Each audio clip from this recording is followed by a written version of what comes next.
Pessoal, então vamos voltando. 10h30 aqui agora.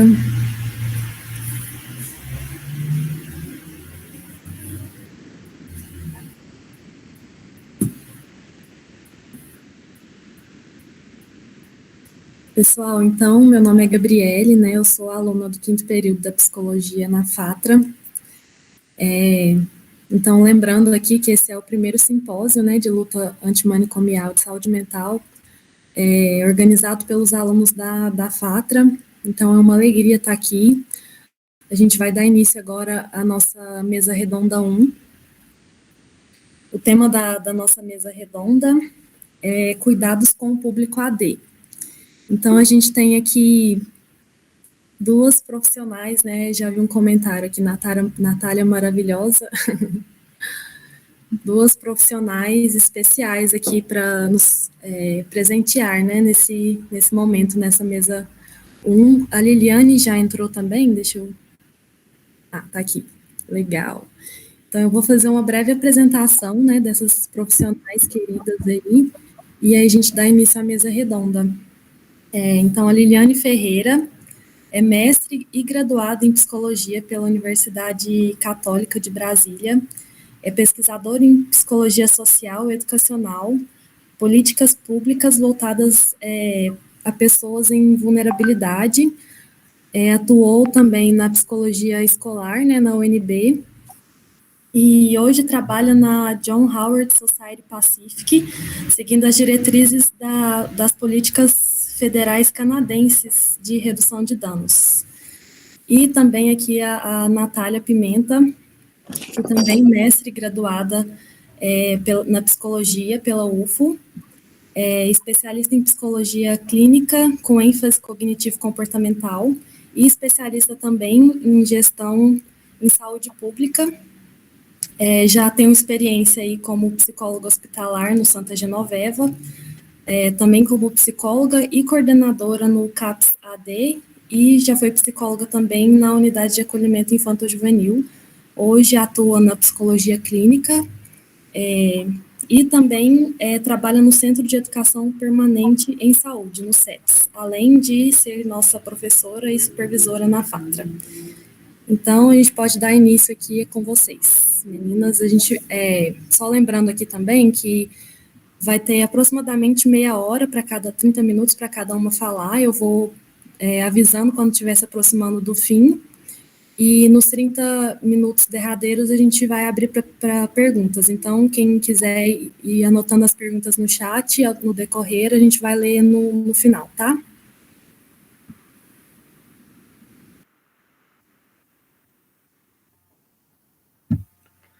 Ok.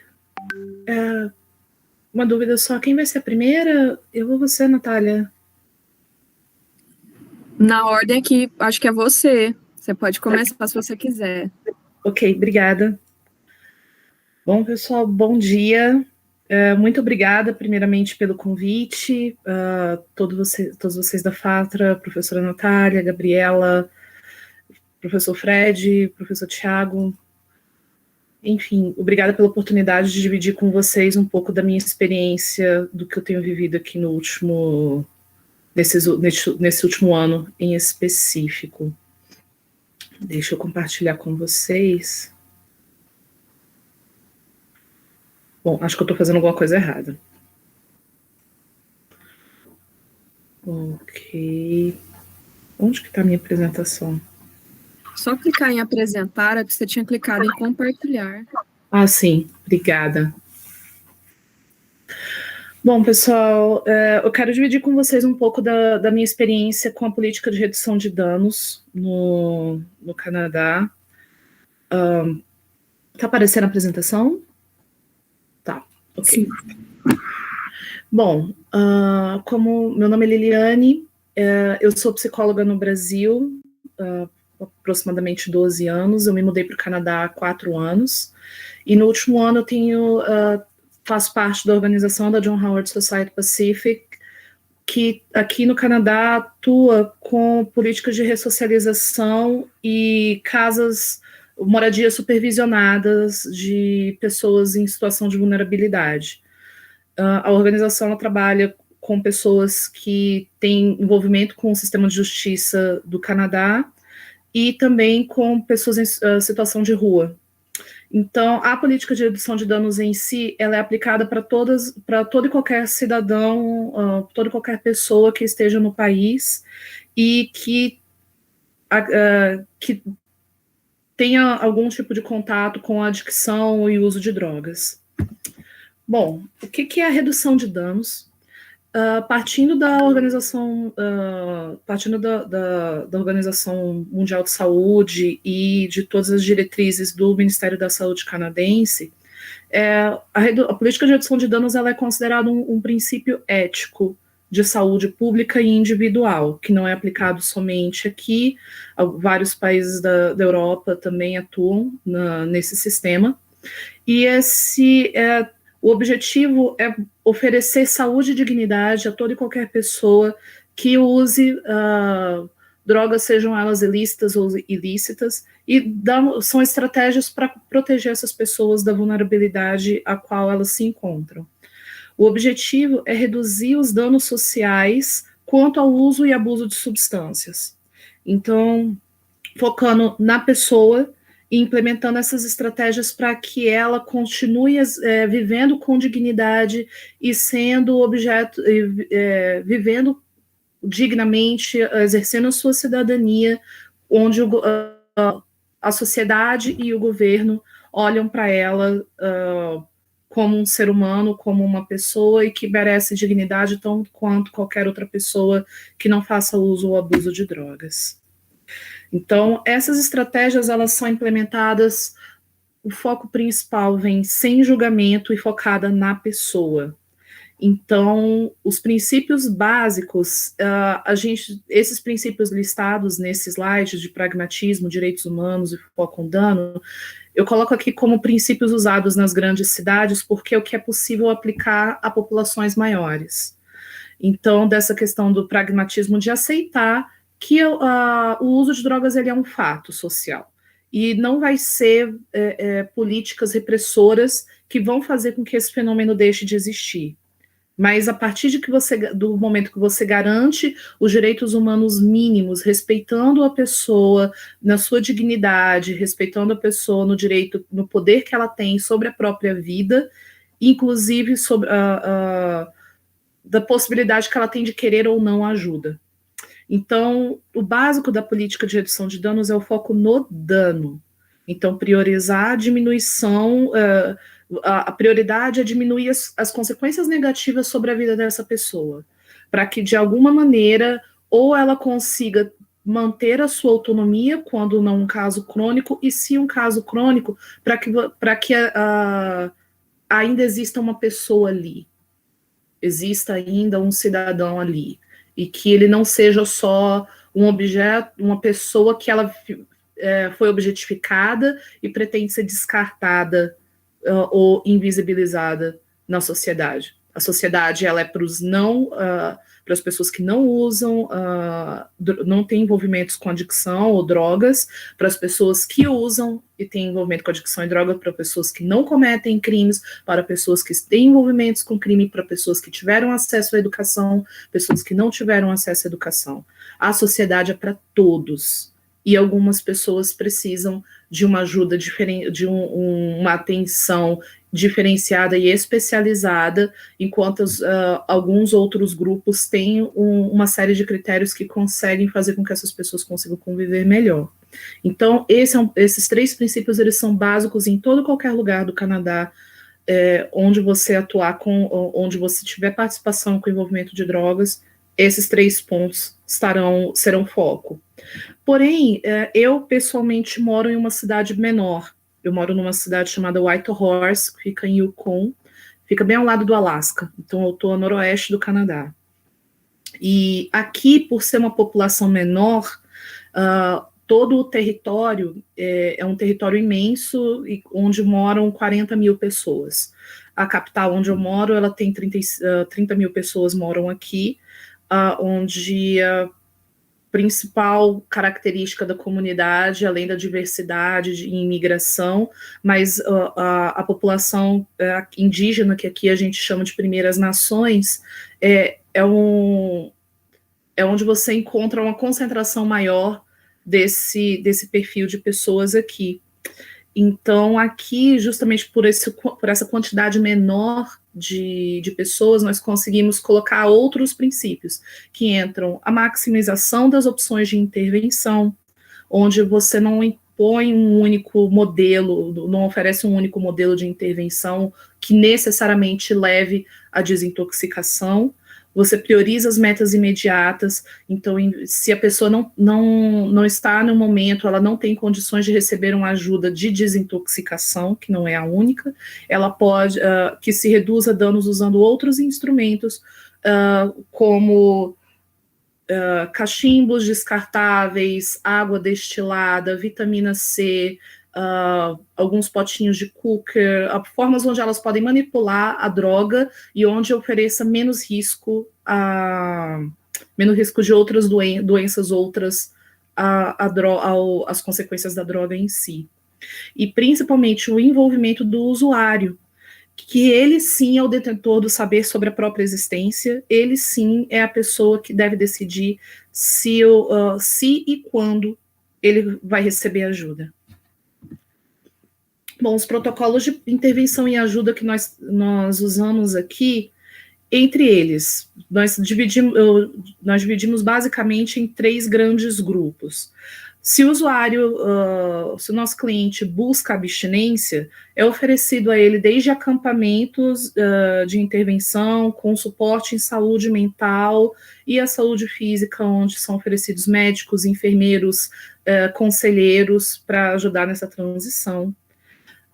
São oferecidos, além dos tradicionais grupos que também existem no Brasil, como os Alcoólicos Anônimos e o Al-Anon, também eles têm acesso a um acompanhamento médico e ambulatorial para lidar com a abstinência. São possíveis também internações em hospitais gerais.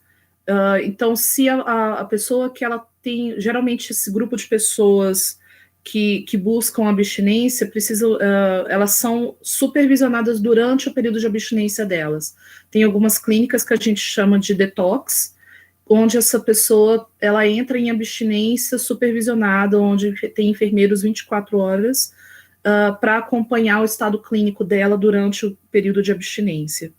Onde também algumas casas, como as da organização que eu faço parte, onde essas pessoas residem nessas casas e elas têm uma moradia supervisionada voltada para a abstinência. Então, são moradias que exigem, que têm regras mais restritas, que fazem um acompanhamento maior diário sobre a vida dessa pessoa, se ela tem consumido ou não álcool ou drogas, usando instrumentos de análise e verificação de como tem sido a abstinência dessa pessoa durante o dia, enfim.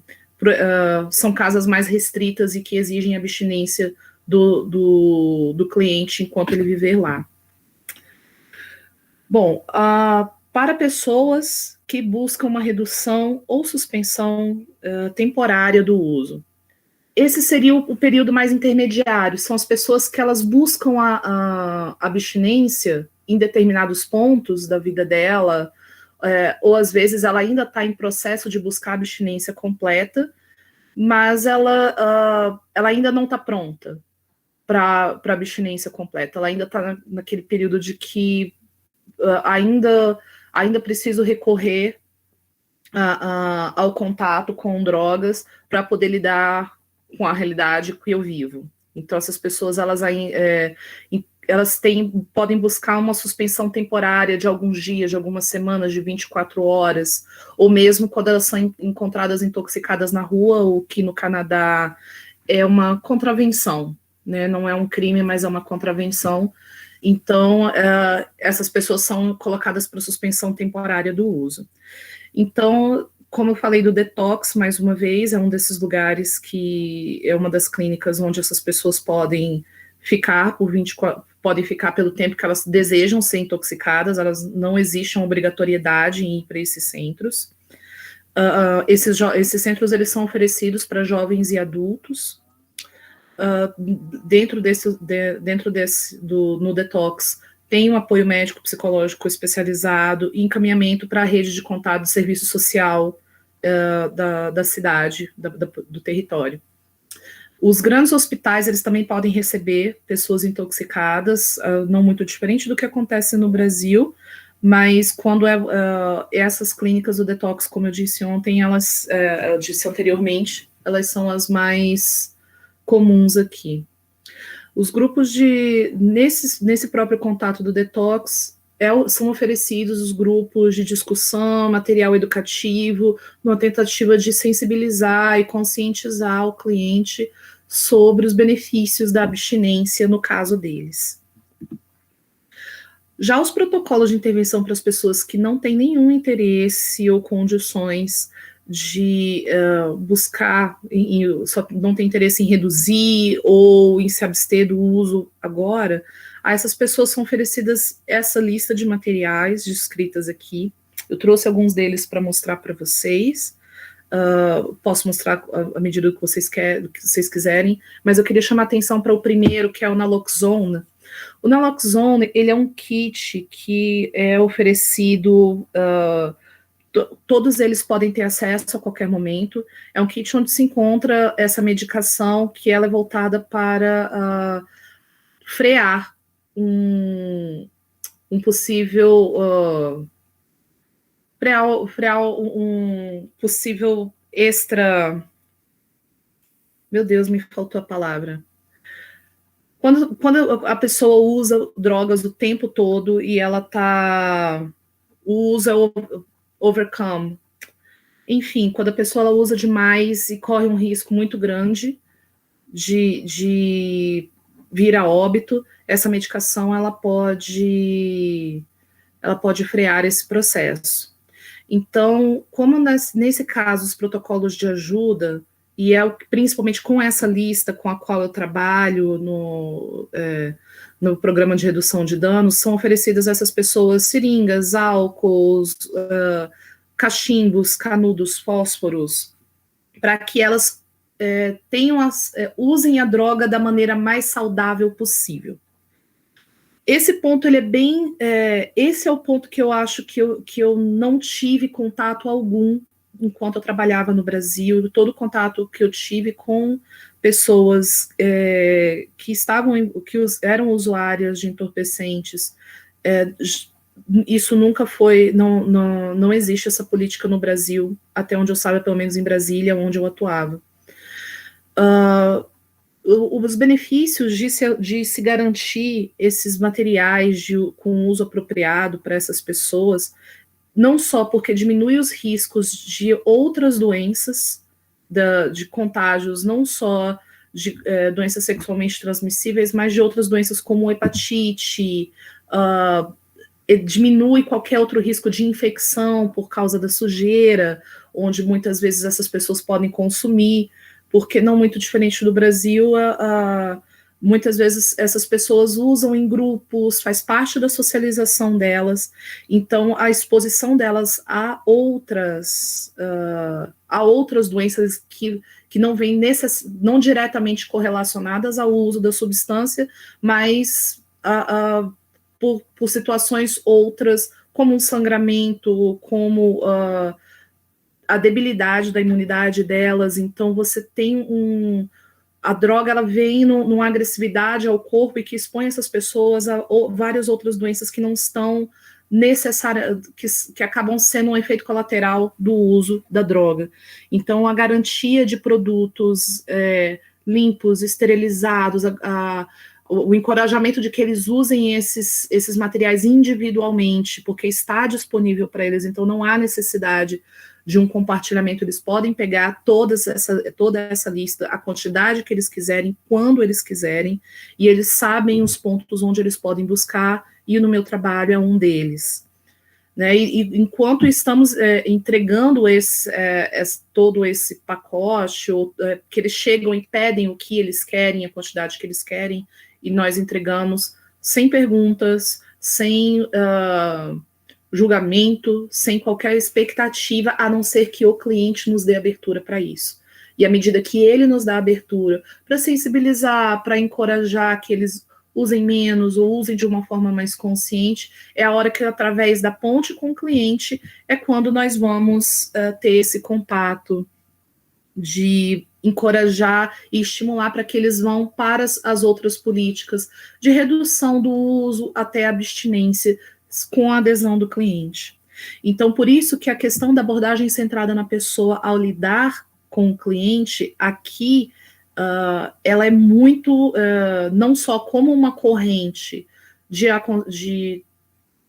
aconselhamento e de trabalho no contato com a pessoa, ela é extremamente importante, desde a questão epistemológica da abordagem humanista até a aplicação na perspectiva de Carl Rogers, ou usando algumas técnicas, outras de outras teorias da psicologia, as mais famosas aqui para lidar com o sistema, com o serviço social e contato com população de rua, vulnerabilidade de uma maneira geral.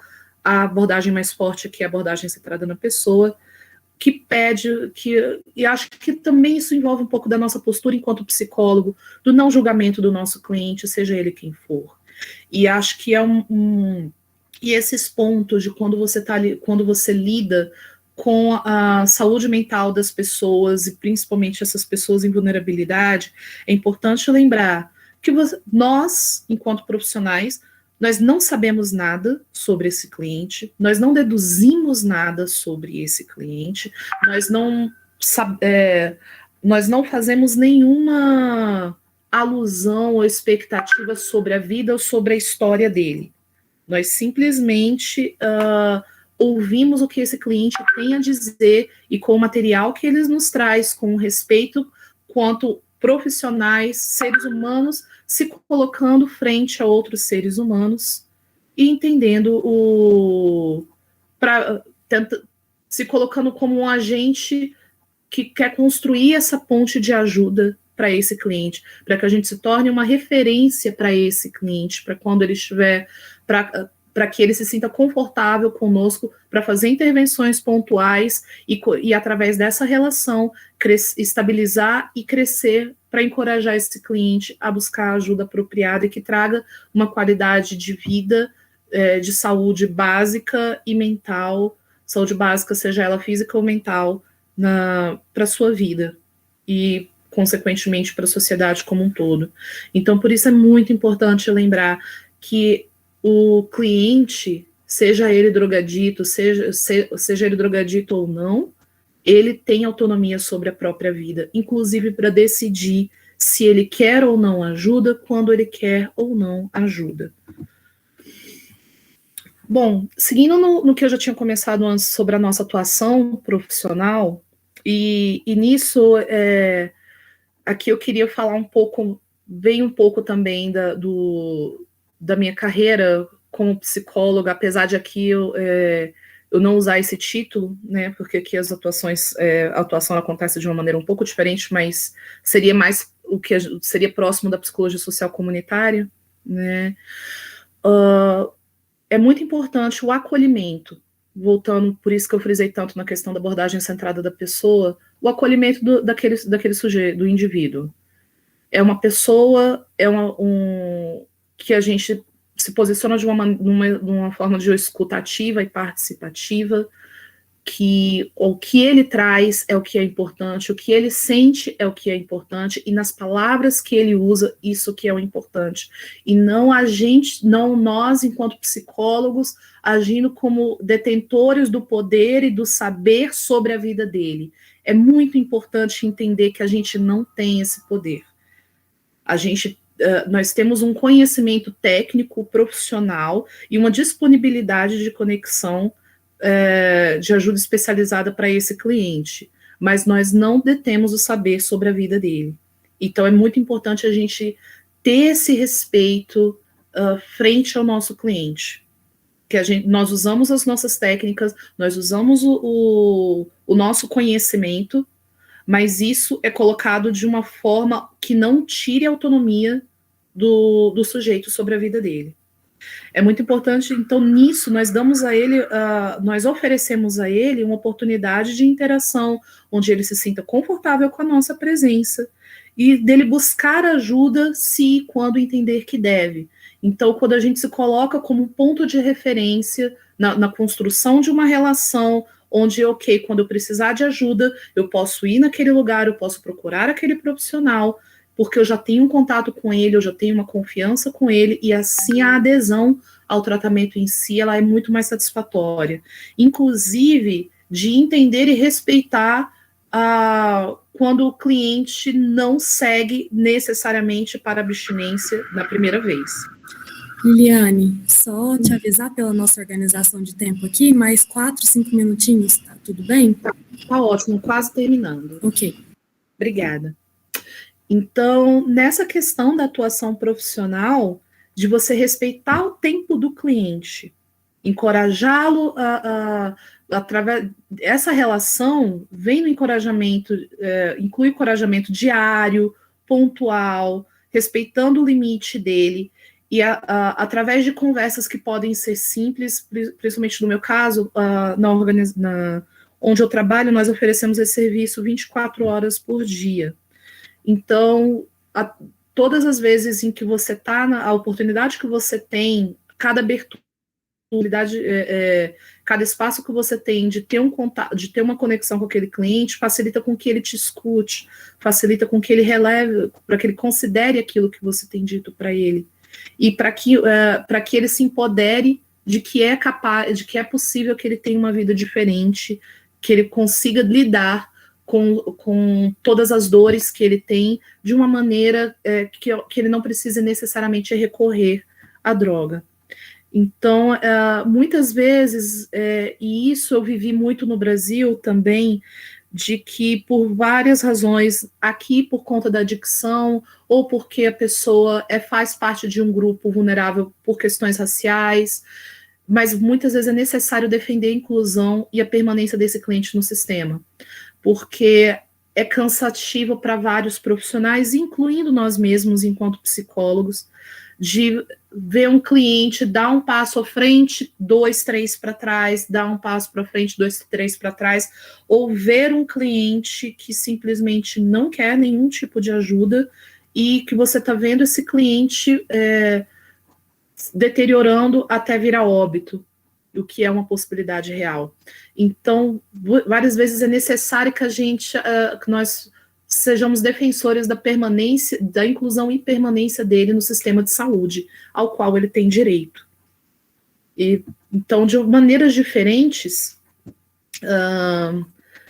tem vários obstáculos que eram os que eu encontrava no Brasil. A redução de danos em si, ela exige da gente, enquanto profissionais de saúde e governo, um reconhecimento, eu diria até uma certa humildade, para entender que tem coisas que elas não podem ser proibidas. O uso e abuso de drogas, ele já acontece na sociedade desde que existe uma sociedade. A diferença entre drogas lícitas, drogas ilícitas, tanto que aqui na política de redução de danos isso não é nenhuma questão. Não faz diferença se usa álcool, que é uma droga lícita, ou se usa heroína, que é uma droga ilícita. O que se foca é no cliente, é na pessoa, no ser humano, no cidadão que fica em situação de rua pelas cidades, exposto à violência, exposto a condições subhumanas, e através dessa política você consegue buscar uma inclusão desse cliente na estrutura social como um todo, no acesso de políticas públicas, no acesso à saúde, no acesso à educação e prevenção, no acesso ao sistema social da qual ele faz parte também. E isso não diria nem rehumanizar aqui, né? Eu acho que no Brasil eu diria isso, porque eu estou aqui há 4 anos, mas trabalhei no Brasil por quase 12 anos, talvez mais, e sei que a nossa realidade, enquanto sociedade, enquanto estrutura de governo, desde esse agora, os anteriores, alguns momentos foram melhores, agora, acho que eu não estou aí para vivenciar, mas até pelo que eu compartilho com os meus colegas, a situação nunca esteve tão ruim desde que nos tornamos profissionais. Então, tem sido difícil. O que eu gostaria de compartilhar com vocês, estudantes, pela minha experiência como psicóloga no Brasil e exercendo os conhecimentos de psicologia aqui, é dizer que nós temos desafios.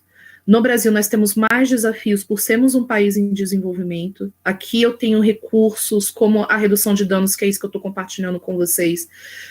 Eu nunca pude exercê-la no Brasil. Eu acho que não existe essa política no Brasil. Eu queria até, se a Natália depois puder conversar um pouco sobre isso, se eu estou equivocado ou não, mas eu nunca vi isso em Brasília. E o que eu queria muito dizer, dividir com vocês a nossa profissão, ela não lidar com esse público não é uma coisa fácil, não é uma coisa simples, mas é uma coisa possível, a partir do momento que nós temos a nossa especialização e nos colocamos naquele degrau abaixo, como eu disse antes, quando a gente tem esse nosso título psicólogo, o nosso diploma, isso nos dá um poder, uma expectativa de poder que ela não existe, que ela não ajuda. E é um exercício diário para todos nós. Eu espero que isso, pelo menos quando eu estava na graduação, era uma preocupação muito grande dos meus professores em dizer sempre isso para a gente: nós somos psicólogos, mas isso não nos torna super-heróis, isso não nos torna mais poderosos ou com o direito de intervir na vida de quem quer que seja por causa do nosso diploma. A gente observa coisas que muitas pessoas muitas vezes não veem, mais rápido do que muitas pessoas, do que os nossos clientes poderiam ver por eles mesmos, mas a gente precisa entender que o processo é deles. Nós somos pessoas que ajudam, suportam, guiam, direcionam, organizam, ajudam essas pessoas a fazer isso, mas nós não fazemos por elas. Então, o que eu gostaria de compartilhar com vocês nessa perspectiva é que isso sim é possível aplicar no Brasil, apesar de não ter esses recursos que eu posso até mostrar para vocês, como na naloxona, para esquecer uma overdose, era a palavra que eu queria falar antes, me perdoe. Quando a pessoa está possível de uma overdose, infelizmente, eu não sei se vocês estão me vendo na câmera, mas esse aqui é um kitzinho de naloxona, que você pode, isso aqui é gratuito, qualquer centro onde eu trabalho, ou qualquer hospital, clínica, você pode pedir isso e tem um remédio aqui dentro que você aplica no intramuscular na pessoa. Ela mesma aplica várias vezes. O que eu quero dizer, finalizando, é a nossa importância profissional, ela é especializada, nós estudamos, nos dedicamos para entender como e por que o envolvimento de pessoas com drogas acontece, mas é extremamente importante que nós somos auxiliares. Nós não somos o protagonista de mudança na vida de nenhum cliente, seja ele adicto ou não. Então, muito obrigada.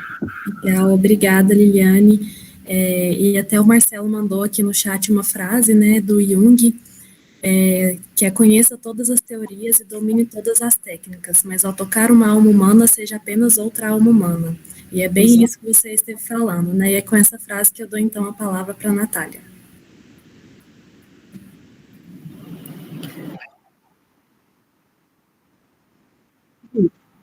Obrigada. Bom dia para todo mundo, né? Estou muito feliz de ter sido convidada para esse evento.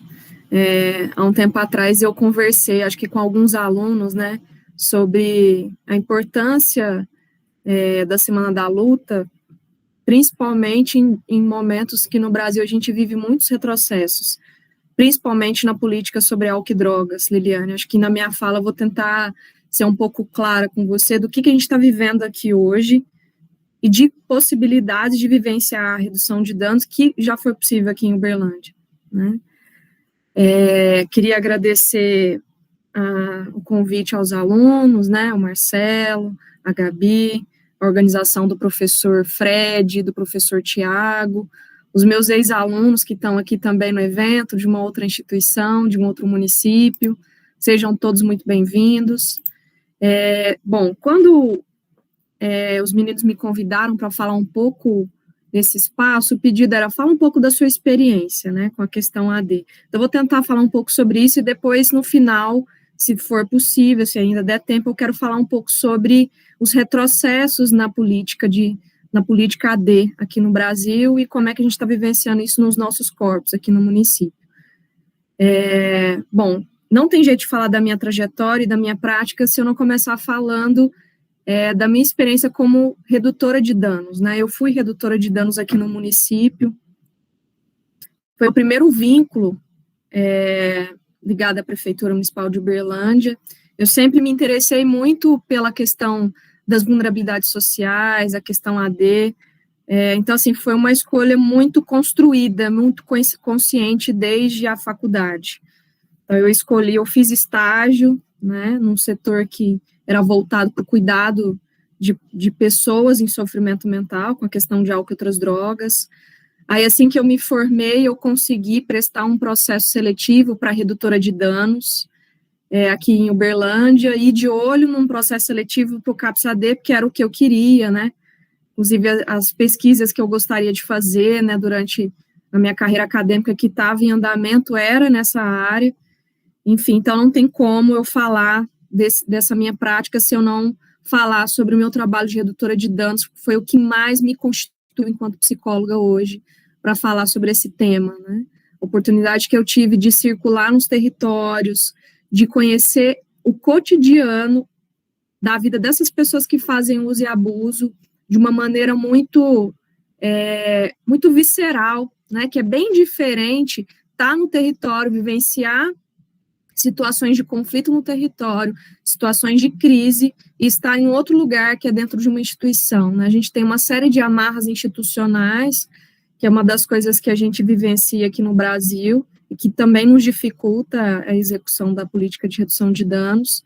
Foi uma época, né, aí depois eu comecei a trabalhar como psicóloga, trabalhei em horários diferentes no CAPS, então eu pude vivenciar qual que é o paciente que chega no CAPS para uma rotina de atendimentos, qual que é o paciente que chega na madrugada, né, porque o CAPS que eu trabalhei era um CAPS tipo 3, né, então ele funcionava 24 horas, tinha leitos de hospitalidade, então que perfil de paciente era esse que chegava, quais eram as demandas, e depois eu acabei vivenciando, no último momento, um período de coordenação nessa instituição. Então, eu acho que eu preciso falar um pouco desses lugares, para ficar um pouco claro do porquê que eu fui construindo essa fala. Nessa época, a gente tinha quase, vamos dizer assim, predominantemente um público em situação de rua que frequentava o CAPS, né? Então, é uma coisa muito interessante, a Liliane falou sobre a redução de danos enquanto uma postura ética.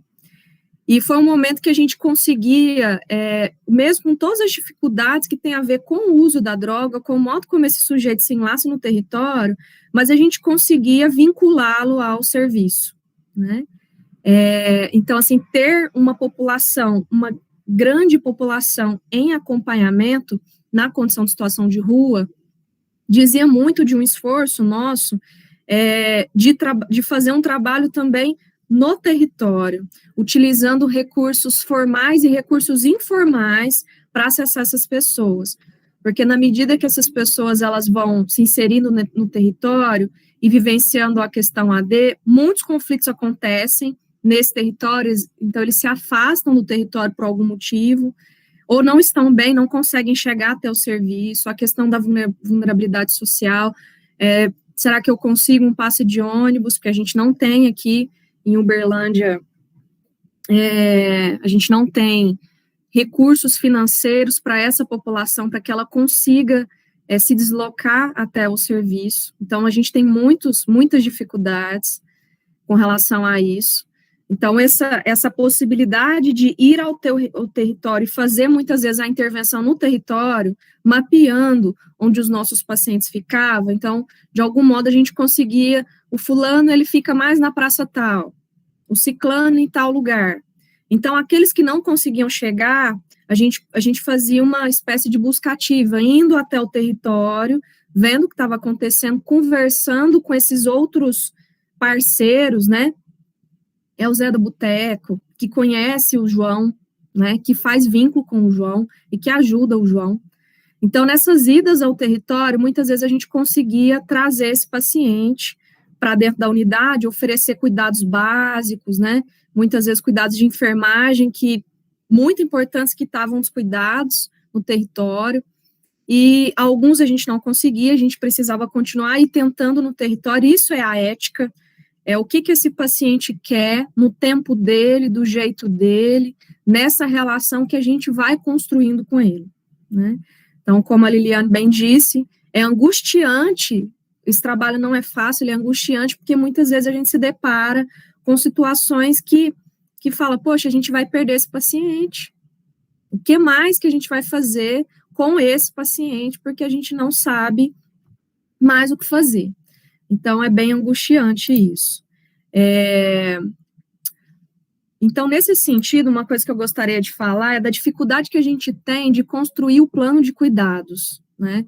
Então, esse plano de cuidados, que geralmente, às vezes, a gente consegue fazer de uma maneira muito mais redondinha com outros pacientes, com esses, nesse período que eu trabalhei no CAPS, especificamente com esses em alta vulnerabilidade social, o momento em que a gente conseguia amadurecer mais o plano de cuidados eram momentos que, às vezes, a gente fazia uma hospitalidade com eles para tentar, às vezes, cuidar de alguma questão clínica que estava difícil, ou de uma situação de conflito no território, ou por algum motivo muito específico, que aí a gente conseguia trazer e fazer um plano de cuidados um pouco mais redondinho.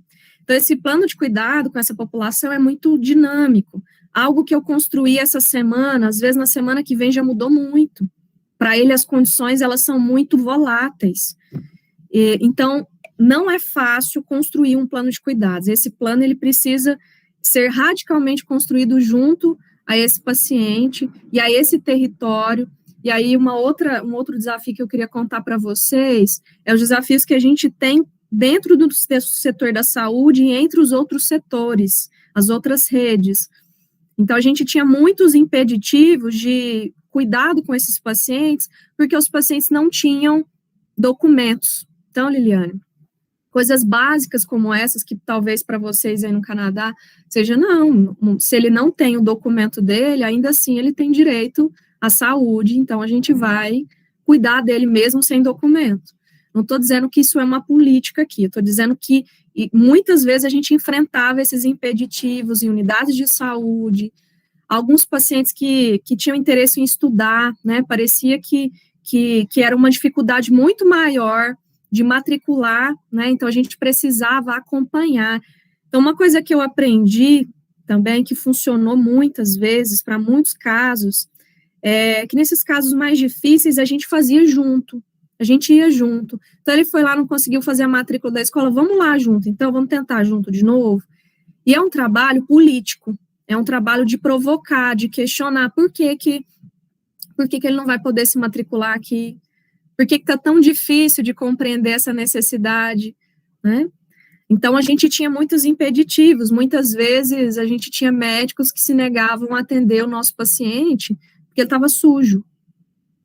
Então, a gente já ouviu coisas assim, não, enquanto ele não tomar um banho, né, acho, a Elaine Bordini, ela vai contar algumas dessas histórias para nós, provavelmente, mais tarde.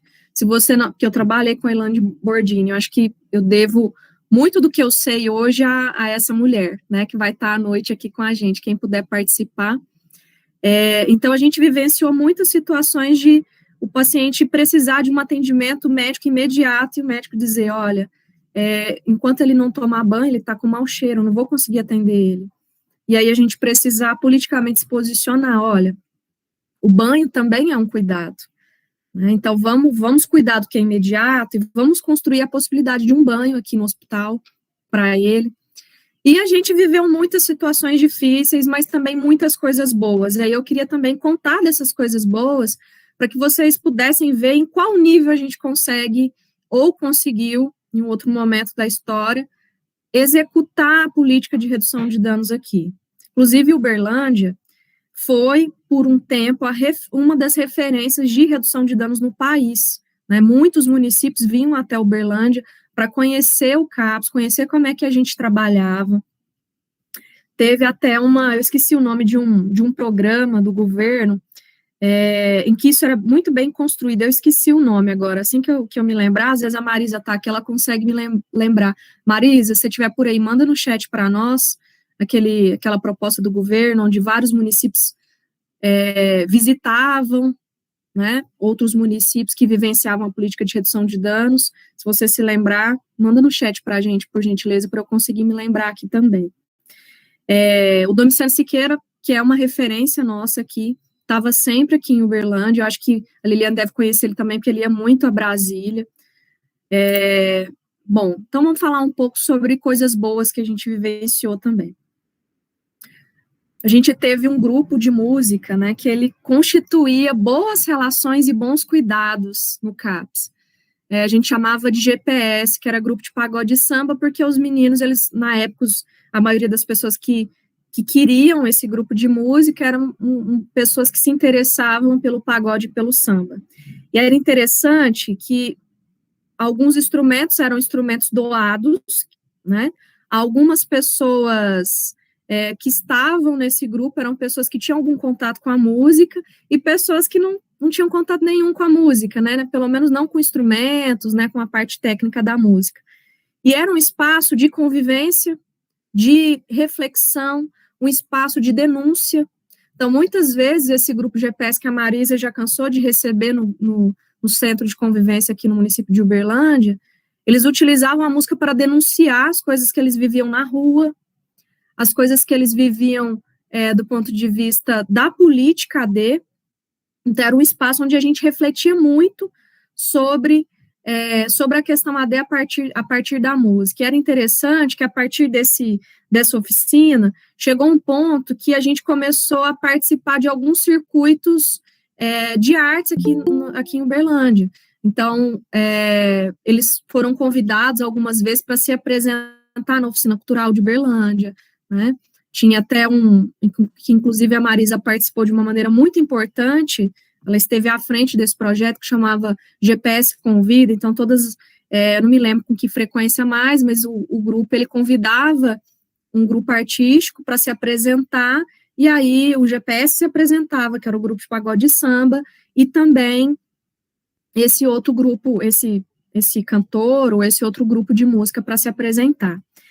Então, era um espaço de resistência, muitas vezes, né, em eventos da prefeitura, em eventos que não tinha nada a ver, às vezes, com saúde mental, era um momento de denúncia, era um momento onde eles aproveitavam para cantar aquilo que doía, para falar o que incomodava. Então, eu acho que essa prática, ela foi muito interessante. Tem uma oficina que a gente fazia também, que funcionou pra caramba, que para mim mostrava radicalmente a redução de danos, que era um grupo que a gente chamava de geração de renda e trabalho. Então, assim, muitas vezes a gente conseguia, com os conhecimentos deles próprios, com os conhecimentos da equipe, né, que era um grupo, assim, bem misto,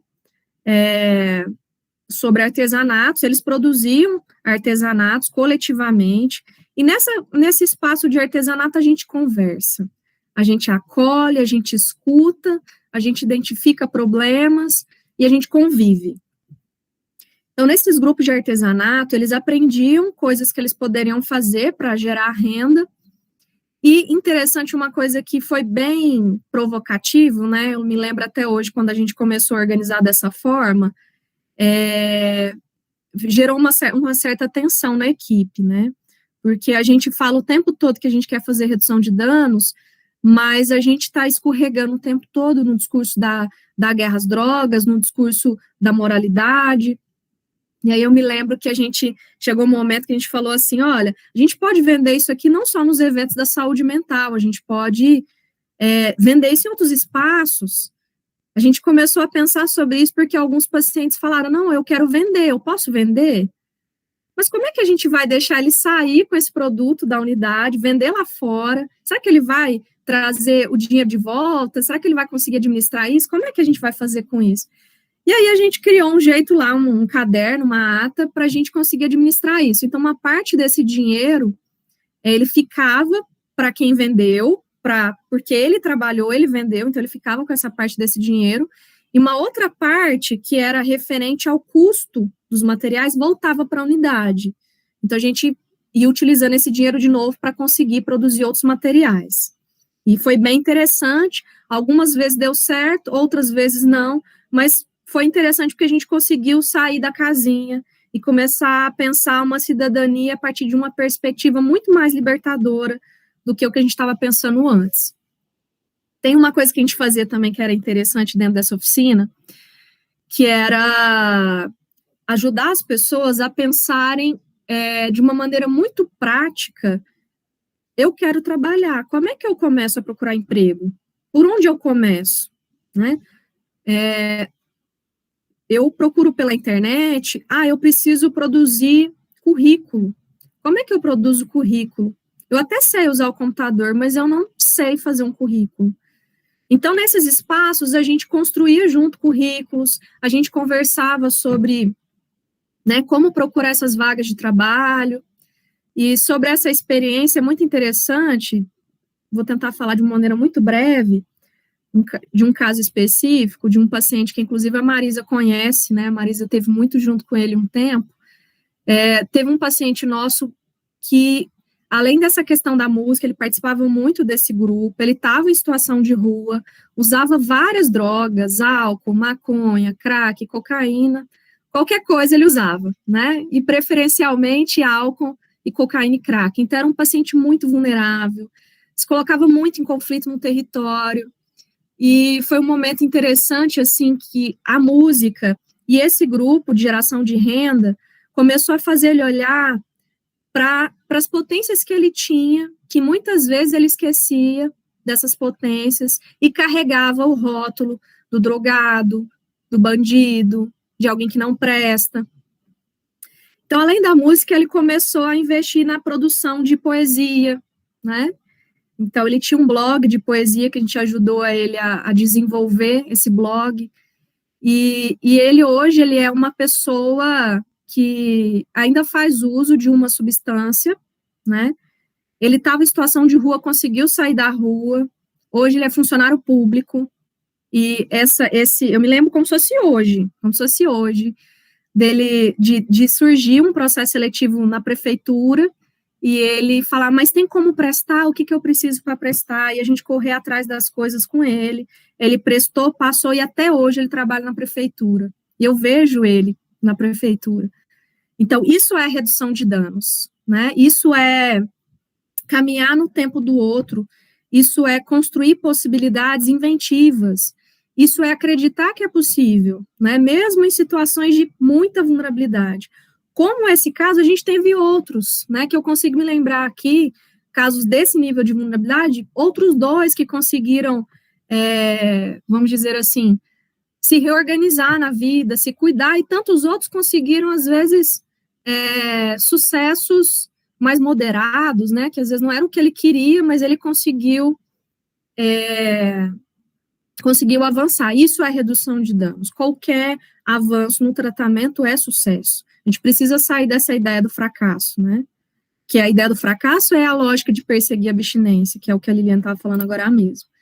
Então, essa oficina, ela é muito interessante. Tem uma coisa que me chama muita atenção também, que é a assembleia. Eu me lembro que, quando eu voltei como coordenadora para essa unidade, eu percebia que a equipe usava a assembleia com os pacientes para meio que dar um rala, sabe? Quando acontecia alguma situação difícil, algum conflito na unidade, uma briga, e aí chamavam a assembleia naquele momento para falar sobre isso. E era isso, muito isso. E os pacientes começaram a olhar para a assembleia como algo ruim, né? Porque só quando acontecia alguma coisa que os envolvia, que eles eram chamados. E aí eu comecei a perguntar o que é assembleia, né, para a gente? O que a gente entende por assembleia? Assembleia é um espaço realmente de controle social, né, de cidadania, de participação social aqui no CAPS, ou é um espaço para a gente exercer a nossa tutela? Gabi, deve estar quase na hora já, né? 5 minutinhos, Natália. Tá, beleza, eu vou tentar aqui. E aí, bom, nesse espaço de assembleia, a gente começou a nos reencontrar com essa ideia do que é assembleia. E ficou diferente, porque a gente começou a falar na assembleia sobre como está o CAPS, como é que a gente gostaria que fosse esse CAPS, como é que eu vivencio coisas difíceis que acontecem aqui, conflitos, né, perdas, como é que eu vejo a abordagem dos profissionais, a mim que sou paciente, né? Então, foi uma experiência que auxiliou muito, inclusive, a melhorar a convivência no CAPS, porque largou de ser um espaço só para punição, só para convidar para dar um rala, e um espaço realmente para a gente avaliar esse lugar. E aí começou, nesse momento, a aparecer alguns familiares também participando, poucos familiares para participar desse espaço, mas começou a participar. Isso, para mim, é redução de danos. Falando um pouco sobre... A Liliane falou assim, olha, trabalhar com esse público não é fácil. E aí eu comecei a perceber que algumas coisas na equipe aconteciam porque a equipe não se sentia autorizada a falar que doía, a falar que era difícil, que era violento, que se sentia violentada.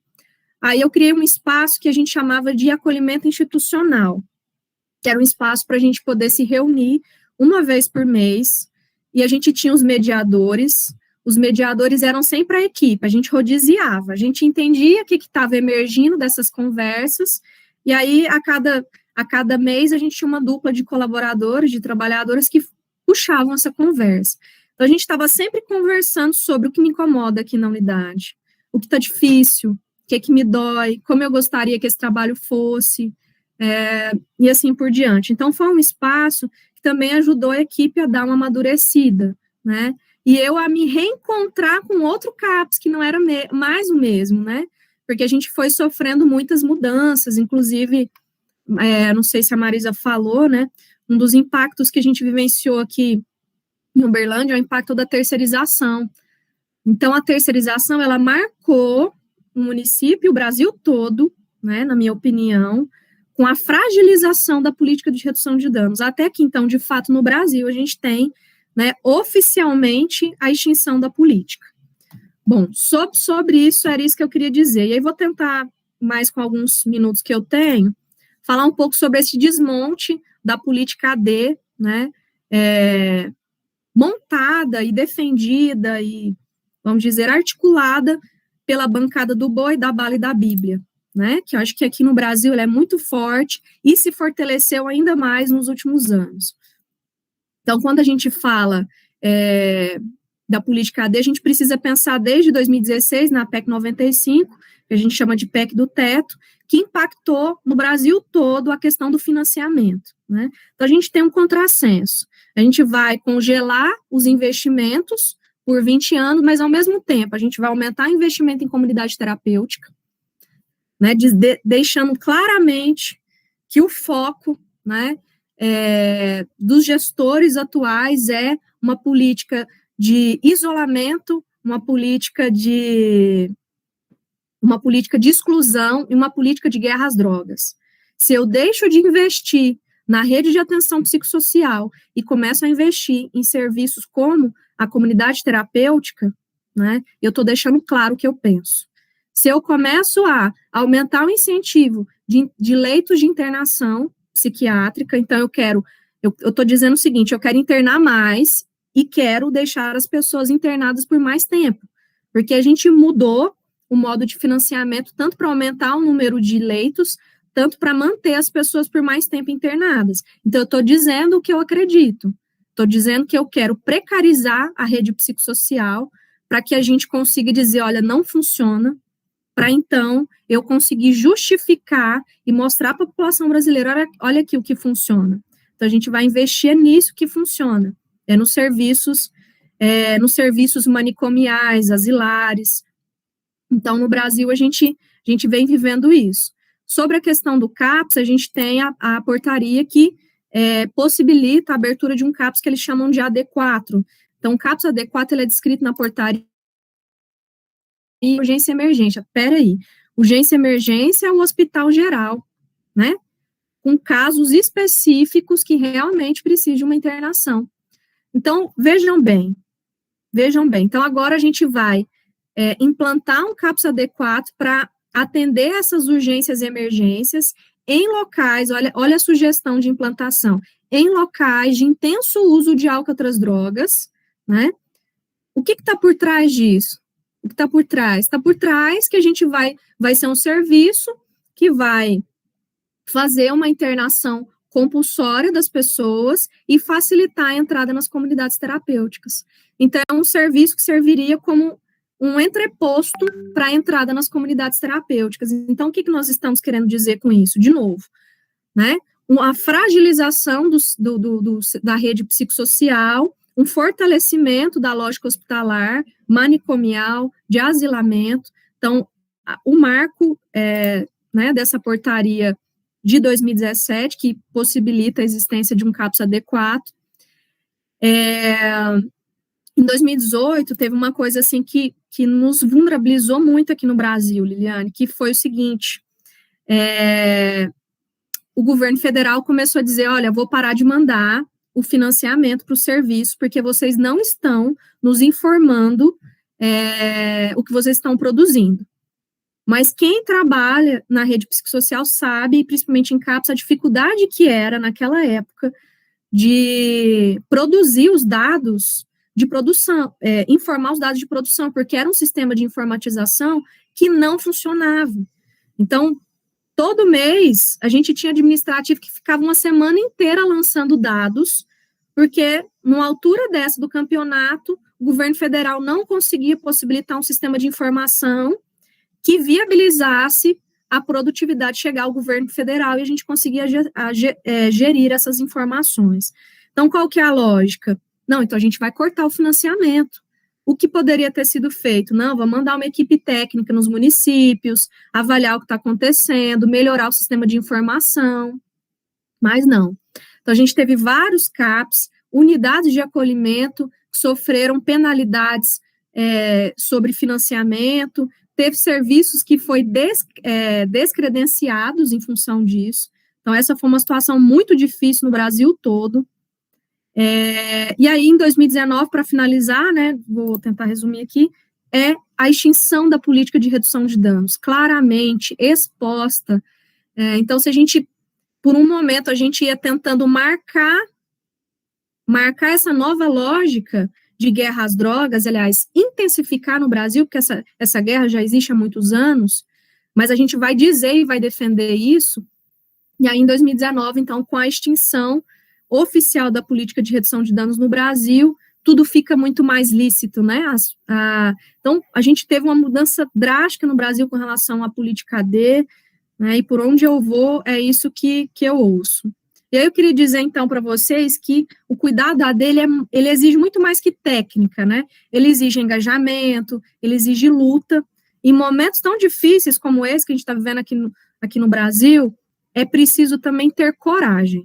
Então, é isso que eu desejo para todos vocês, para mim, né, que a gente tenha coragem de defender a política de redução de danos e continuar lutando, como a Marisa falou. Obrigada. Beleza, eu quero, tem alguns comentários no chat, e antes disso eu quero só lembrar os alunos, né, de preencher a lista de presença que o Fred mandou no chat para vocês receberem o certificado. Eu vou ler então aqui alguns comentários, e as pessoas que quiserem também, é legal abrir o microfone, abrir a câmera, quiserem contribuir, só ir levantando a mão e a gente vai organizando aqui, tá? Vou ler, então, o comentário da Isa Mello.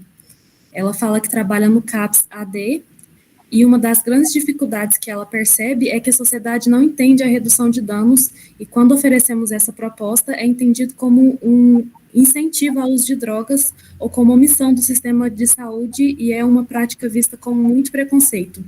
Ela também fala que o abrigamento involuntário em instituições ainda é visto como uma única alternativa possível para famílias que buscam o serviço. A mudança é cultural mesmo, que exige muita conscientização e mudanças de paradigmas que acredito que levará anos, ainda mais com essa política que estamos vivendo de retrocesso. A Elaine Santana falou, ótima fala, né, que esse kit e essa articulação das doações no Brasil hoje é quase improvável. E a Roseli também falando do kit, que para caso de overdose seria muito importante para os usuários aqui no Brasil. Muito interessante a ação no organismo após o uso exagerado de drogas. A Isa Mello também fala, né? Perfeito, Natália. Compartilhamos dessas perspectivas que nosso trabalho também nessa questão dos projetos terapêuticos dinâmicos e na rede intersetorial, necessidade de documento e de atendimentos imediatos. A Vanilda Araújo mandou aqui que a Natália, né, professora e madrinha querida, que prazer te ouvir mais uma vez. Você é uma referência de profissional e de ser humano. Parabéns. Então, deixa eu ver aqui se tem alguém com a mão levantada que quer fazer algum comentário. Tem um outro comentário aqui do Igor. Trabalhei na comunidade terapêutica, conheço profundamente a triste realidade da lógica manicomial que regula as CTS. É cruel, desumano e não existem provas científicas que exista alguma eficiência nesse tipo de abordagem. Fui verificando nos últimos 2 anos que trabalhei em uma CT que, por mais que eu tentasse implementar modelos diferenciados e humanizados de tratamento, infelizmente a lógica manicomial estaria sempre presente, decepcionado, não consegui mais trabalhar nesse tipo de ambiente. Assim, a gente vê o jogo de cintura que né, ter que trabalhar aqui, a gente vê a diferença da Liliane contando que tem todo um apoio maior do governo, né, do que aqui no Brasil, tem que ter, assim, uma flexibilidade enorme. Tem mais alguns comentários no chat. Tem uma pergunta aqui, do Éder. Tem alguma referência bibliográfica para deixar para a gente sobre as palestras? As minhas referências bibliográficas eu coloquei na apresentação. Eu posso mandar, não sei, eu posso mandar para vocês por e-mail, compartilhar com vocês. Ótimo. Tá bom?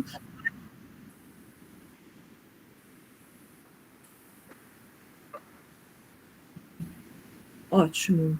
Eu queria só fazer um adendo no comentário do Igor e ouvindo você, Natália, também, porque apesar de eu estou aqui há 4 anos, mas trabalhei no Brasil também, eu era psicóloga escolar na Universidade de Brasília, então eu estava em Brasília, no Brasil ainda, quando ocorreu a PEC dos gastos, estava indo para o Congresso todo dia, seja para fazer manifestação ou lobby dentro do Congresso, ou manifestação do lado de fora para tentar parar e frear. Lembro dos tempos desesperadores dessa época, de que a gente ainda tinha esperança de que isso não fosse ser implementado.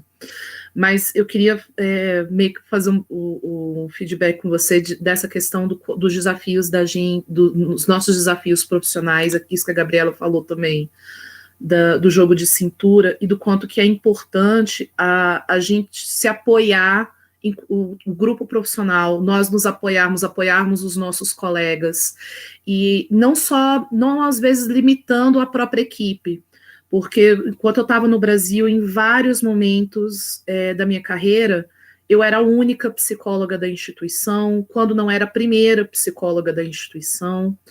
E esses desafios, eles não só de lidar com a população AD, mas até de lidar com organizações de uma maneira geral, onde muitas vezes essas organizações não sabem o que é o trabalho do psicólogo, não sabem muito bem o que esperar da gente, ou muitas vezes não valorizam o nosso trabalho, porque são como se fosse uma subciência, alguma coisa assim, não sei se vocês já ouviram esse termo, porque eu já ouvi bastante, e você tem que respirar e ter paciência, não só com os seus clientes, mas com demais membros da equipe, não psicólogos, né? Então, mas até nesse ponto, principalmente da adicção, desses vai e volta dos nossos clientes, isso afeta muito a gente enquanto profissional.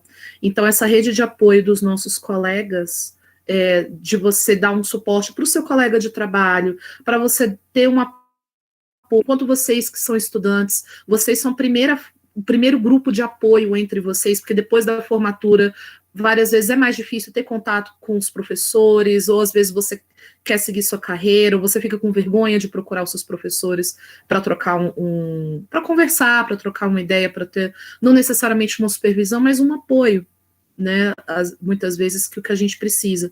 E principalmente ao lidar com esse cliente, de entender que várias vezes dos desafios de lidar com o nosso cliente, ele tem uma vida que é tão agressiva ao redor dele, e quando a gente entra no espaço dele, ele pode ser um tanto agressivo com a gente nas palavras, na forma de lidar.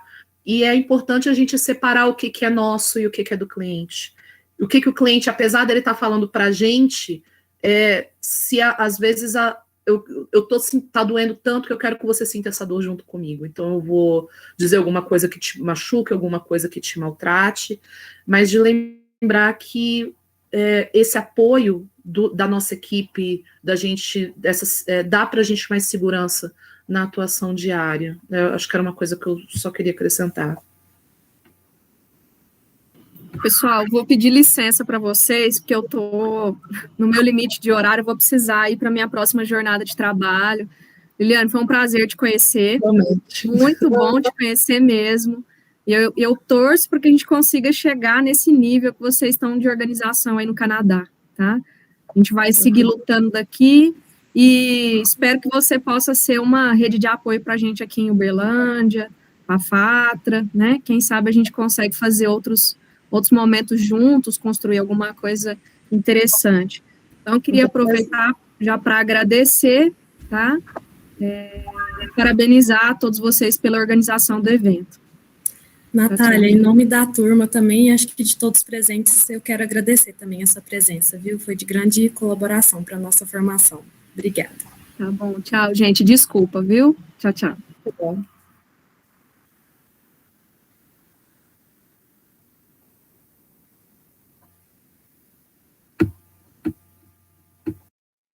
O Fred, ele vai fazer uma pergunta, deixa eu ver se ele já voltou. Aí, Fred, pode fazer a pergunta.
Bom, Fred, o que eu percebo aqui é que tem uma perspectiva social diferente do Brasil, que realmente a gente tem, no Brasil a gente tem uma consciência de higienização, a famosa ideia famigerada, ao meu ver até estapafúrdia, de higienização, de vamos colocar essas pessoas à parte, vamos fingir que elas não existem, que elas não estão ali, porque aí a gente vive no nosso mundo colorido, fingindo que somos pessoas felizes, aquele ideal carnavalesco que a gente gosta de pregar para o exterior, do tipo, o Brasil é uma festa, todo mundo é feliz o tempo todo, e nas favelas as favelas que só existem no Rio de Janeiro, com os baile funks onde tudo acaba bem, né?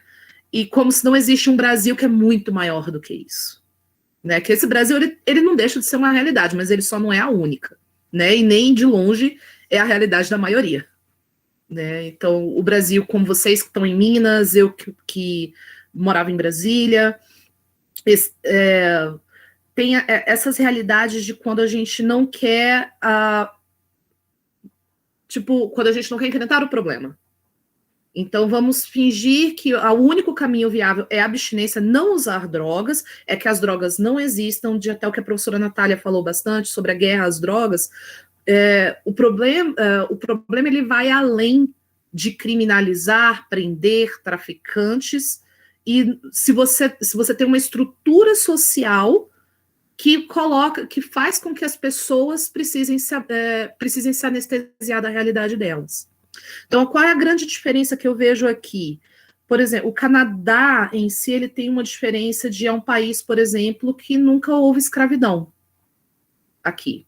Então, aqui era para onde geralmente os escravos dos Estados Unidos fugiam para cá, porque desde que o Canadá se estabeleceu como nação, ou como, na verdade, ele é uma colônia inglesa, né?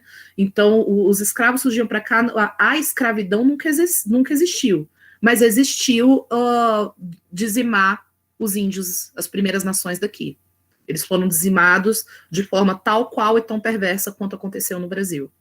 Então, apesar de aqui não ter as dores serem um pouco menores, tanto que a questão da miscigenação, da multiculturalidade aqui, o Canadá se instituiu como um país diverso, que acolhe pessoas do mundo inteiro, mas que também já teve essas histórias de crueldade, não só com as primeiras nações, e principalmente com o povo asiático, né, que foi convidado a vir para cá trabalhar e foi assassinado em massa após o trabalho ser executado. Então, quais as principais diferenças daqui que eu vejo no Brasil? No Brasil, a gente não enfrenta a nossa própria história. A gente não reconhece que a gente tem uma dívida com os negros do Brasil. A gente não reconhece que a gente tem uma dívida com os povos indígenas histórica, e que isso não... Até uma expressão que me dá asco até de ouvir, o tal do mimimi.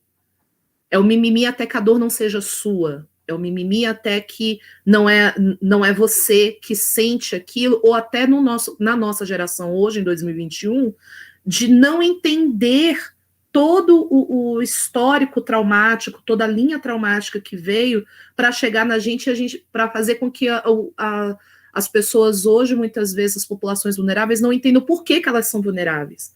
Por que elas estão nessa situação de vulnerabilidade? Aqui as pessoas já reconhecem um pouco mais, mesmo na condição de adicção, por exemplo. Vou falar mais sobre isso, que é a população com quem eu trabalho. Então, a maioria dos meus clientes são First Nations, são Primeiras Nações. Então, eles falam da dor, eles falam muito disso, da dor, da solidão, e que é uma dor que eles não conseguem explicar, que eles têm uma ideia de onde vem. Eles sabem, é uma dor que vem de muito tempo, uma dor que meu pai sentiu, uma dor que meu avô sentiu, por causa dos efeitos históricos daqui. Então, acho que muda muito nisso, principalmente nisso. Reconhecer as nossas dores que são históricas, dores que vêm antes da nossa existência aqui e agora, mas que a gente sofre as consequências até hoje, porque vem quando o rótulo ele é mais forte do que ele se torna mais forte socialmente do que a minha capacidade pessoal de querer fazer diferente, de querer estar incluído nessa sociedade.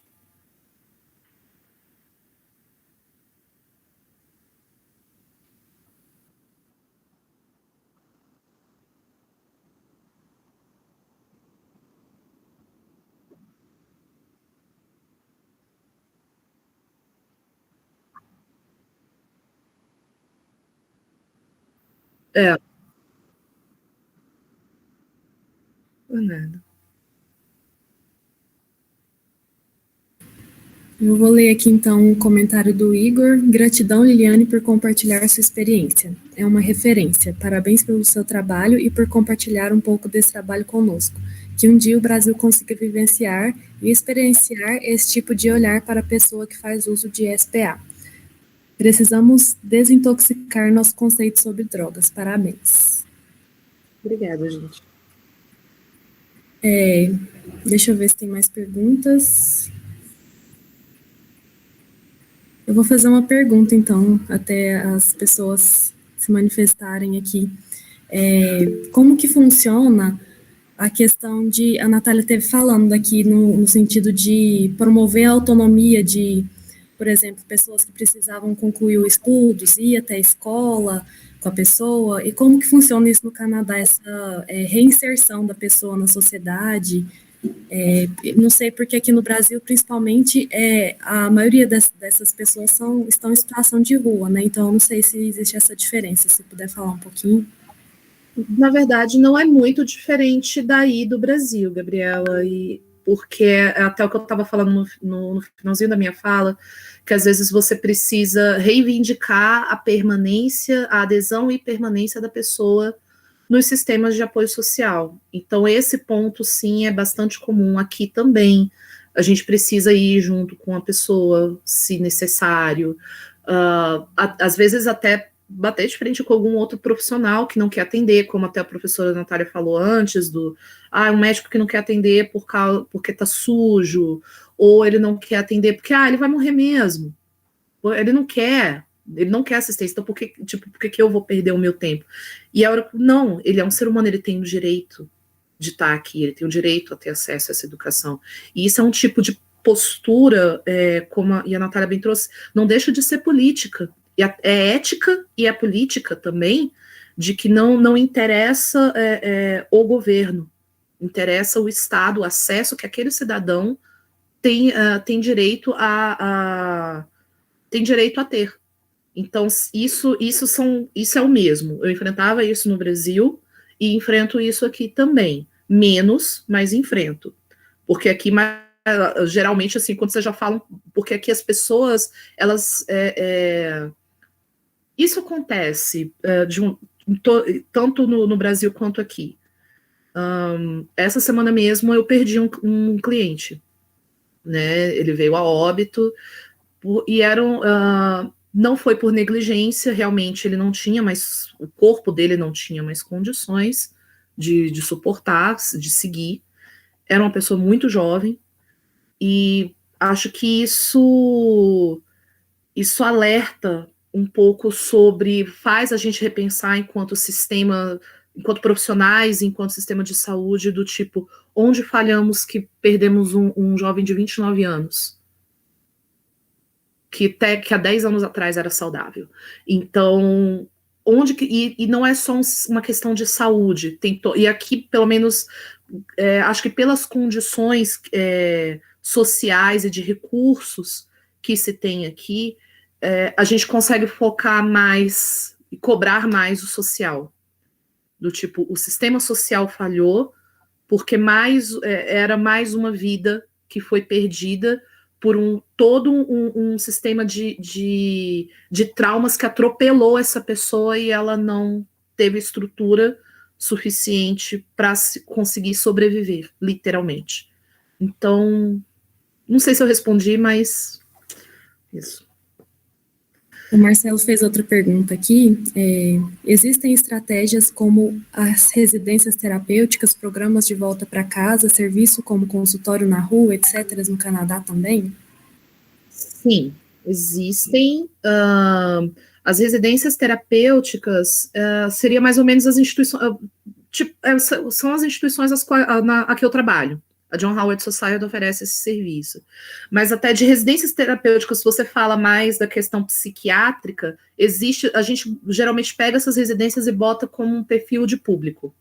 Então, por exemplo, dentro a organização para a qual eu trabalho, ela existe em todo o Canadá. Então, aqui na cidade onde eu moro, nós temos uma residência que é voltada para pessoas que saíram da situação prisional e estão sendo reintegradas à comunidade.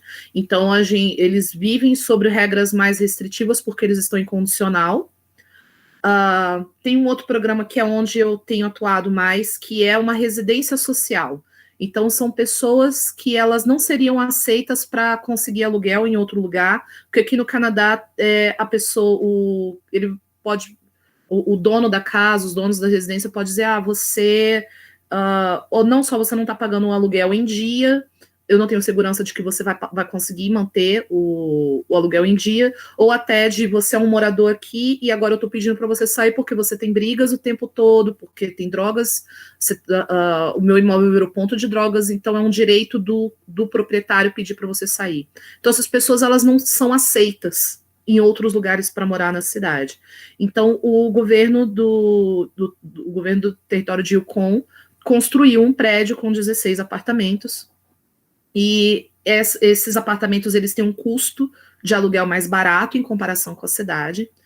Uma coisa que é interessante aqui, nessa cidade em específico, que até vai um pouco na contramão da higienização que eu falei antes, acontece aqui também, e que quando o Fred perguntou de como é que as pessoas encaram aqui, tem os grupos de pessoas que entendem que essas pessoas não devia existir uma segregação como que a gente tem essa força muito grande no Brasil agora de botar essas pessoas internar e abstinência, etc. Mas isso mostra uma ignorância das pessoas, que a maioria delas, de alguma maneira, teve contato, tem algum parente, tem algum amigo que se envolveu com drogas e entende essa questão, o quanto é importante o empoderamento dessas pessoas. Então, na residência, onde eu trabalho, que a gente chama de Housing First, justamente esse prédio que é alugado, essas pessoas têm lá, justamente a gente tem que lidar com essas questões de conflito, brigas entre casais, a gente sabe que existe venda de drogas dentro do prédio, mas o que a gente garante é a dignidade da pessoa no uso na escolha dela, nas condições de escolha que ela tem para manter a vida dela. E se ela vier a ser fruto de investigação, ou vir a ser presa, etc., a gente deixa essa parte com a polícia, e se a polícia investigar, e garantindo também a integridade deles, mas se o nosso foco são os moradores daquele prédio. Então, quem é residente naquele prédio tem o nosso completo suporte para entender o que é direito deles e o que não é, e muitas vezes já até de ter um limite, do tipo, olha, você tem o direito de usar drogas, mas você não tem o direito de agredir o seu vizinho. Você pode usar drogas para poder se abster ou lidar com as suas dores, com os seus traumas, mas você não pode quebrar tudo e o prédio inteiro. Você tem, se você quiser, a gente senta aqui agora e a gente conversa, porque nós somos o primeiro contato com ele. Você acha que aqui a gente chama de counseling, que seria o aconselhamento. Então, um aconselhamento poderia te ajudar. Você quer? Eu falei, não, mas amanhã ele pode querer, e a hora que ele quiser, a rede está estabelecida. Então, são passo a passo, e também celebrando cada vitória, cada passo à frente que esse cliente pode dar. Legal. Eu vi que o Éder tinha levantado a mão, se ele quiser fazer uma pergunta para a gente poder finalizar. É Odália. Que eu uso o Gmail dele, mas é o Gmail não, o computador dele, mas é Odália. Eu vejo aí que vocês, tanto a Natália quanto a Liliane, eu vejo que vocês não romantizam em nada, muito pelo contrário, né? Não romantizam o trabalho de vocês, muito pelo contrário, vocês fazem a questão de trazer para a gente as dificuldades, né? Mas eu gostaria de fazer uma pergunta. Mesmo sendo a realidade daí um pouco diferente daqui em alguns aspectos, mas em aspectos gerais, não. Percebi que não. A minha pergunta fala-se em um número de eficiência desse trabalho? Ou porcentagem? Depende do que você chamaria de, Odália, né? Depende do que você chamaria de eficiência. Porque, assim, se a eficiência for a abstinência, diria que talvez não. Mas se a eficiência for a manutenção da dignidade desse cidadão, eu diria que é muito forte. porque até em termos até de prolongamento de tempo de vida, de manutenção das condições gerais de saúde física e mental dessas pessoas. Então, assim, tipo, como eu trouxe essa semana, eu perdi um cliente muito jovem, 29 anos, mas isso não é a regra, não é a maioria do perfil das pessoas com quem eu trabalho. Então, tem muitas pessoas, muitos jovens adultos e adultos adolescentes, geralmente, na adolescência, geralmente começa o contato dele com as drogas. Então, no caso desse cliente que eu perdi, 29 anos, é considerado para nós um cliente incrivelmente jovem. A maioria dos clientes, inclusive da Housing First, onde eu trabalho, a maioria deles estão acima dos 60 anos. E tem condições de saúde relativamente boas para as condições, que geralmente o uso de drogas deteriora mais o corpo. Então, outras doenças, como uma diabetes, como uma osteoporose, como outras doenças que fragilizam mais o corpo deles, seria esperado que no Brasil, o contato que eu tive há 60 anos, já são pessoas cuja adicção ela não era tão profunda, né? Existia uma adicção, mas não profunda. Então, acho que o que eu considero eficiente, sim, porque eu vejo dignidade nessas pessoas, eu vejo uma possibilidade de empoderamento muito maior do que eu conseguia trabalhar no Brasil. Porque no Brasil, apesar de uns clientes pontuais envolvidos com adicção, mas trabalhando na Universidade de Brasília, a maioria dos estudantes com quem eu trabalhava são estudantes sociovulneráveis, vindo de famílias de baixa renda, onde a gente sabe que o perfil de pessoas de baixa renda, de uma maneira geral, inclui contextos de violência, seja doméstica ou social, e envolve um contato mais direto com drogas, seja por ter contato com pessoas que usam, ou pela própria pessoa já ter feito em algum momento algum tipo de uso. Então, a gente sabe que a questão econômica no Brasil coloca a pessoa mais vulnerável. Então, se a eficiência, se a gente for colocar de ela atingir um prolongamento de vida com uma dignidade, com empoderamento de cidadania muito maior, eu acho que sim, é eficiente. Então, respondi sua pergunta, Dania? Sim, sim, das duas maneiras. Eu fiz questão de deixar aberto, de não pontuar nenhuma nem outra, justamente para que você conseguisse fazer aí a comparação, né? O que é uma e o que é outra, e ficou bem claro, né? Até mesmo esse jovem que eu percebo na sua fala, esse de 29 anos que vocês perderam, eu percebo na sua fala uma tristeza, né, em relação à perca, né, mas ao mesmo tempo eu percebo também, você passa para mim o empoderamento de alguém que foi lá e fez alguma coisa por esse rapaz, e que tem certeza de que esse rapaz se sentiu atendido e entendido, né, e isso muitas vezes não é a solução que se busca, né, mas que o psicólogo busca, mas para o cliente pode ser tudo que ele busca, é só ser compreendido, né? De repente a morte para ele é o lucro, é a vida, ou Sim. É a libertação, né? Sim. Mas o que ele leva daqui é o que ele foi ouvido, e isso traz a paz, né? Existe um discurso que não é falado, que é o discurso da paz, né, nesse processo, e a gente pode sim levar paz, essa pessoa pode ter qualidade de morte, sim, por que não? Sim. Gratidão. Pessoal, a gente já está, assim, o tempo passa muito rápido, né, bem breve. Tem mais duas perguntas, mas eu acredito que a gente pode, se a Liliane topar, em responder brevemente aqui, para a gente claro. Ser mais rapidinho. Eu vou fazer primeiro do Ezequias, peço compreensão aí das pessoas por conta do tempo, tá? Ele pergunta, ele fala, né, eu tenho um sonho de morar no Canadá e queria saber como foi sua imigração. Existe algum incentivo para psicólogos? De uma maneira geral, em termos de imigração, o Canadá tem encorajado pessoas com qualificação a virem para cá. A psicologia no Canadá, ela acontece, ela é exercida diferente.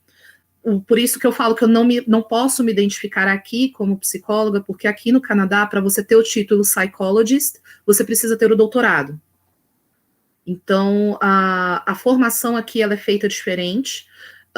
Você faz um bachelor de 4 anos, mais um mestrado de 2 anos, e você vira um associate psychologist, dependendo da província ou do território. Mas até pela perspectiva de ação e intervenção dos psicólogos, porque a gente também tem um profissional aqui chamado counseling, que seria o que cuida dos casos mais... os casos não tão crônicos, os casos não crônicos. Então, casos mais leves, eles são tratados pelos counselings, os casos crônicos em psicopatologia, eles ficam com o psicólogo.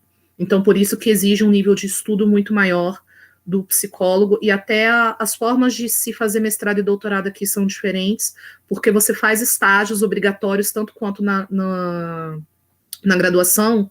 No mestrado e no doutorado você tem horas de estágio supervisionadas para que você obtenha os títulos. É um tema bem complexo, Ezequias. Se você quiser, a gente entra em contato, eu dou autorização para a equipe, se quiser passar o meu WhatsApp, a gente pode conversar com mais detalhes sobre isso depois, tá bom? Legal. Agora eu vou fazer a do Marco Túlio. A gente sabe que a política estatal no Brasil de luta contra as drogas é uma política bélica, repressiva e violenta, usuária até o termo genocida, usaria, que beneficia grupos políticos e todo um sistema estrutural que constituem a identidade do Brasil. Basta vermos a chacina em Jacarezinho e tantos outros que evidenciam uma política de morte, principalmente dos corpos negros no Brasil. De que maneira a psicologia e os intelectuais podem lutar contra tudo isso? Bom, Marco Túlio, acho que é muito importante que a gente tenha um posicionamento que, mais do que político, eu acredito que ele é ético. Ético a favor da vida humana, todas elas, né? Porque a gente... É muito fácil cair num viés político cristão de defender que a vida de alguns não a vida do outro. É a vida do algum que eu considero ser humano e não todos os seres humanos. Porque, ao mesmo tempo que... Vou fugir um pouco do tema, mas só para dar um exemplo muito geral, tá, gente? Ao mesmo tempo, por exemplo, que nesse viés se critica o aborto, por exemplo, porque vamos salvar a vida dos bebês, mas não se fala da vida das mulheres que estão morrendo. Não, vamos salvar a vida de uma pessoa que já está em estado terminal, ou uma pessoa usuária de drogas. A gente vai obrigar ela à abstinência, mas não oferece a ela uma assistência para que ela dê conta de lidar com os traumas que fazem com que ela use, geralmente, a droga. Nesse caso, né, o trauma e a droga, ao meu ver, na minha experiência, eles estão muito correlacionados, que a droga, na verdade, ela entra muitas vezes como uma válvula de escape, de desrealidade. Né? E eu acho que aquela coisa quando a gente entra na luta do direitos humanos para humanos direitos, a gente está dizendo que só parte das pessoas são humanas e as outras pessoas que não estão dentro do meu perfil, seja ele qual for, elas não são humanas. Então, hoje, os não humanos são os criminosos, os não humanos são os adictos. Um século atrás, os não humanos éramos nós negros. Não humanos, 50 anos atrás, éramos todas nós mulheres. Então, quem é o não humano? E o não humano, ele está muito próximo de não ser a gente. Muitas vezes, e no Brasil, principalmente quando se fala do racismo, é muito fácil a gente não se identificar. Que é uma das coisas até que a maioria das pessoas tem a audácia de virar para mim e falar, mas você não é negra, ou você não é tão negra assim. Uma das coisas que eu mais amo depois que eu vim para cá, ninguém questiona a minha raça, sabe? A não ser brasileiros. Então, é uma posição que ela é política, mas eu acho que ela é mais do que isso, ela é ética. E a nossa postura, acho que enquanto psicólogos, ela é muito importante, ela cabe no sentido de quem é o nosso cliente. Nós fazemos parte de uma ciência do comportamento humano. Nós analisamos, entendemos e compreendemos e tentamos usar técnicas para intervir e melhorar a qualidade de vida e do comportamento humano. Então, todos nós somos seres humanos. Não é só quem pensa como eu. E acho que essa posição de entender que, inclusive, quem implementa essas políticas são seres humanos também. E Deus, eu sei que isso é difícil tá mais difícil do que nunca de ter paciência com isso. Mas o nosso posicionamento de entender aquilo que eu falei durante a minha fala, de entender que a gente tem um poder de conhecimento, por hoje estar numa universidade, vocês como graduandos, né, eu já estou agora no meu mestrado, mas fiz outras formações, enfim, a gente alcançou um nível de educação que a maioria das pessoas no Brasil não pôde, que acho que muitos de vocês talvez sejam a primeira geração da família, se não os primeiros da família que tem acesso ao ensino superior. Então, no Brasil tem uma tentativa muito grande de silenciar, de não permitir que as pessoas tenham acesso à informação, à educação, porque isso nos empodera. E pessoas empoderadas mudam o sistema. Então, acho que a nossa postura como psicólogo, Túlio, é justamente intervir no sentido de empoderar o máximo de pessoas que nós pudermos, mas também entendendo que a gente não consegue sozinho empoderar 200 milhões de pessoas. Mas se pelo menos você conseguir empoderar cada uma das pessoas a quem você se propuser a atender, você já está fazendo muito da sua parte. Pessoal, então, o tempo passa voando, né, quando o assunto é interessante. Eu quero agradecer de coração a Liliane, e não só ela, mas todas as convidadas aqui de hoje, agradecer a todos os alunos da FATRA que se empenharam para esse evento, e também às pessoas, né, que estão vindo de outras cidades, outras faculdades para nos prestigiar. E eu quero também lembrar que à noite o evento continua. Às 19 horas a gente vai ter a palestra 20 anos da Lei da Reforma Psiquiátrica no Brasil com Paulo Delgado. O Fred pediu para lembrar para as pessoas serem pontuais, porque às vezes chegar uns minutinhos antes para 19 horas já iniciar a palestra, e também às 21 a gente vai ter outra mesa redonda com outros convidados.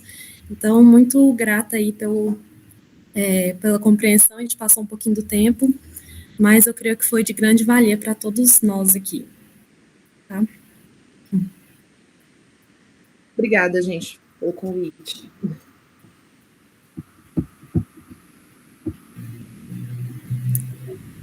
Fred, a gente pode encerrar, então? As pessoas estão mandando aqui as mensagens de carinho para a Liliane. Obrigada. Obrigada a todos vocês.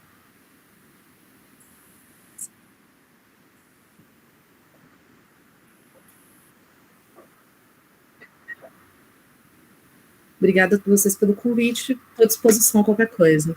Fiquem com Deus. Tenham um bom dia. Tchau.